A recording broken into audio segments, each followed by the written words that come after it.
திண்டுக்கல் நாடாளுமன்ற தொகுதியில் நாம் தமிழர் கட்சி சார்பில் போட்டியிட மன்சூர் அலிகான் இன்று திண்டுக்கல் மாவட்ட ஆட்சியர் அலுவலகத்தில் ஆட்சியர் வினயிடம் வேட்புமனு தாக்கல் செய்தார். பின்னர் செய்தியாளர்களிடம் பேசுகையில், தேர்தல் ஆணையம் ஒதுக்கியுள்ள கரும்பு விவசாயி சின்னத்தில் போட்டியிடப் போவதாகவும், தேர்தல் ஆணையம் சிறப்பாக செயல்பட்டு வருகிறது என்றும், தேர்தல் ஆணையத்தின் கெடுபிடியால் விவசாயிகள், சிறு குறு தொழில் செய்பவர்கள் மிகவும் பாதிக்கப்படுவதாக குற்றம் சாட்டினார். எங்க சின்னம் விவசாயி சின்னம், கரும்பு விவசாயி சின்னம். விவசாயிகளை காப்பாற்றணும்னு அவங்களே, அதாவது செந்தமிழன் சீமான் தெளிவாக சொன்னார். அதாவது காணொலியில் தான் நானும் பார்த்தேன். அதாவது காளமாடு கேட்டோம், சாரி உயிரோடு இருக்கிறது கொடுக்க மாட்டோன்ட்டாங்களாம். மயில் கேட்டோம், சாரி அது தேசிய விலங்கு கொடுக்க மாட்டோன்ட்டாங்களாம்.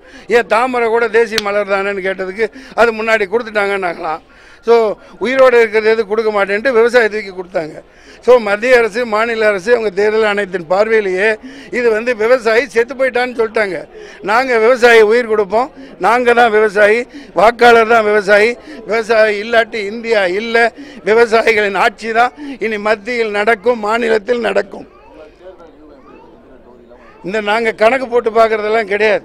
நெத்தி அடி, கொலை குத்து, பாம்பு அடித்தா தலையில் அடிப்போம். எந்த பணக்காரனுக்காகவும் நாங்கள் ஆட்சிக்கு வரலை, மக்களை பணக்காரங்களாக தான் நான் வரேன். அது என்னன்னு நீங்கள் புரிஞ்சுக்கோங்க. நீங்கள் ஏன் பதில், ஏன் பேசுகிற பதில் நான் இப்படி தான் பேசுவேன். அதுக்காக நான் ஒருத்தனையும் போய் சுற்றியில் மண்டையில் அடிக்கிறது இல்லை, எதிராளிகள் அடிக்கிறது, எதிராளிகளின் கொள்கைகளை அடிக்கிறோம். அந்த வேலையெல்லாம் நான் பண்ண மாட்டேன் ஐயா. இப்பா நீ பொறுப்பா, யார் பணம் கொடுத்தாலும் மரண அடியா? எனக்கு பிரச்சாரம் பண்ணுறதுக்கே நேரம் இல்லை. எந்த கோடீஸ்வரன் போய் எங்கே கொட்டுறானோ என்னவோ எனக்கு தெரியாது. ஆனால் இந்த தேர்தல் விதிகளால் அப்பாவி வியாபாரிங்க பாவம் தங்கம் வெள்ளி கொண்டு போக முடியல, புயலை கட்டு எடுத்துகிட்டு போக முடியல. நேற்று ஒரு பித்தாலையெல்லாம் பிடிச்சிட்டாங்க. அதனால் நான் ஒன்றும் சொல்கிறதுக்கு இல்லை ஐயா. அது நாங்கள்லாம் அந்த விதிமுறைகளை மாற்றிடுவோம். வியாபாரிகள் ரொம்ப பாதிக்கப்படுறாங்க. மற்றபடி அதுக்கெல்லாம் நான் ஒன்றும் சொல்கிறதில்லை. நல்லா செய்கிறாங்க, தேர்தல் கமிஷன் நல்லா வேலை செய்கிறாங்க. அவங்கள தான் நம்பி நானும் இறங்கியிருக்கேன். தேர்தலில் ஒரு உண்மையான ஜனநாயகத்தை, அதிகாரிகளுக்கான, ஆட்சியாளர்களுக்கான, பதவியில் இருக்கிறவங்களுக்கான ஜனநாயகமாக மாறிடுச்சு. அந்த பிணநாயகமாக மாறிவிட்ட, பணநாயகமாக மாறிவிட்ட ஜனநாயகத்தை உண்மையான மக்களாட்சியாக நாங்கள் மாற்றுவோம். அது வேலைகளின், விவசாயிகளின், தொழில் கலைஞர்களின், அடிமட்ட வேலைக்காரர்களின் ஆட்சியாக இது இருக்கும். எல்லாமே வேலைக்காரர்கள். முகில் என்ன கண்டுபிடிக்கணும், அது மிகப்பெரிய ஒரு சவால். அது ஸ்டெர்லைட் வேதாந்தாவை தான் பிடிச்சி உள்ளே வைக்கணும். அந்த இருக்கிற அந்த கமிஷனர், அதுக்கு பொறுப்பானவங்க அரசு தான் பொறுப்பேற்கணும். முகிலன் ஒரு தனி மனிதர் இல்லை, அவர் 7 கோடி தமிழர்களின் பிரதிபலிப்பு. இப்போ தூத்துக்குடியில் நடந்தது அப்பட்டமான படுகொலை. அதுக்கான சாட்சியங்கள் அவர் காமிச்சார். முன்னாடி நாங்கள் சொல்லிட்டு தான் இருந்தோம். அது மக்கள் நல்லா தெளிவாக பார்த்துக்கிட்டு தான் இருக்காங்க. அதனால் வர தேர்தலில் அவங்களுக்கு பதிலடி கிடைக்கும். முகிலன் அவர் உயிர், அவர் குடும்பம் எல்லாமே, அவனுக்கும் உயிர் இருக்குல்ல, அவர் குடும்பம் இருக்குல்ல, கொட்டி இருக்குல்ல, இப்படியெல்லாம் செய்யலாம். எனக்கு என்ன தெரியும், என்னோட சந்தேகம் தீர்த்து கட்டியிருப்பாங்க. எல்லாம் என்ன தேர்தல்னா ஒன்று எல்லாம் பின்னாடி போயிடுவாங்க, கண்டுக்க மாட்டாங்க அப்படின்னு. நாங்கள் விட மாட்டோம். ஆட்சிக்கு மத்தியிலையும் வருவோம், மாநிலத்திலையும் வருவோம். கண்டுபிடிச்சி கொடுக்குற வரைக்கும் யாரையும் நாங்கள் விட மாட்டோம். நான் முன்னாடியே சொல்லிட்டேங்க, நெஞ்ச வெட்டணும்னு. நான் அப்படித்தான் சொல்லுவேன். சாரி, நன்றி, வணக்கம். வேணாம் வேணாம் வேணாம். திண்டுக்கல் ஜவாதுப்பட்டி புதூர் என்னோட பிறந்த ஊர். ஒட்டஞ்சத்திரத்துலேருந்து 12 கிலோமீட்டர் தூரத்தில் இருக்குது. அம்மா ஊர் எதைக்கோட்டை, அப்பா ஊர் என் ஊரும் அது. அதனால் சரி பிறந்த மண்ணில் நிற்போம் அப்படின்னு ஒரு இதுக்காக 1 மாதமாக செந்தமிழன் சீமானின் அறிவுறுத்தின் பேரில் எல்லா குறைகளும் கேட்டு இன்றைக்கி முடிச்சுட்டு வேட்புமனுவும் தாக்கல் பண்ணிட்டேன். என்ன செய்வீங்கன்னு கேட்டீங்க. நான் பொதுவாக செய்கிறத சொல்கிறது கிடையாது, சொன்னால் நடக்காது. தொகுதியில் என்ன பண்ணாலும் கேட்குறாங்க இந்த மக்கள், சார் நீங்கள் நல்லது செய்வீங்களா? நல்லது. நான் சொன்னேன், நான் நல்லதெல்லாம் செய்ய மாட்டேன், நான் கெட்டது தான் செய்வேன்.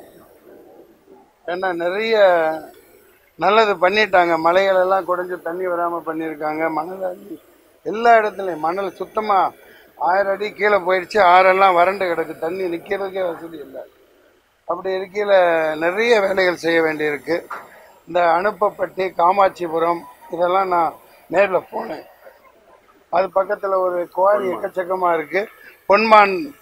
பொன்னிமான்துறை அங்கெல்லாம் குடி தண்ணீரே இந்தியாவில் அந்த ஊர்களில் இல்லை.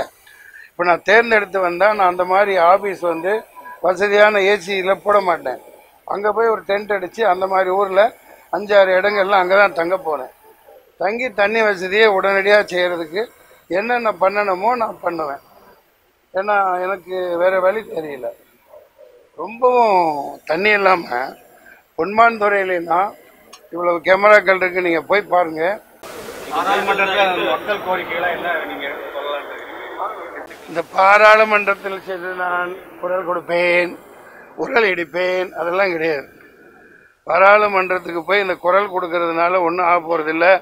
இவங்க இப்படி குரல் கொடுத்து அங்கிட்டு சூட்கேஸில் வாங்கிட்டு அங்கிட்டு உரல் அடித்து இங்கிட்டு வண்டியாக வாங்கிட்டு இந்த மாதிரி அரசியல் நாம் தமிழர் செய்ய மாட்டோம்.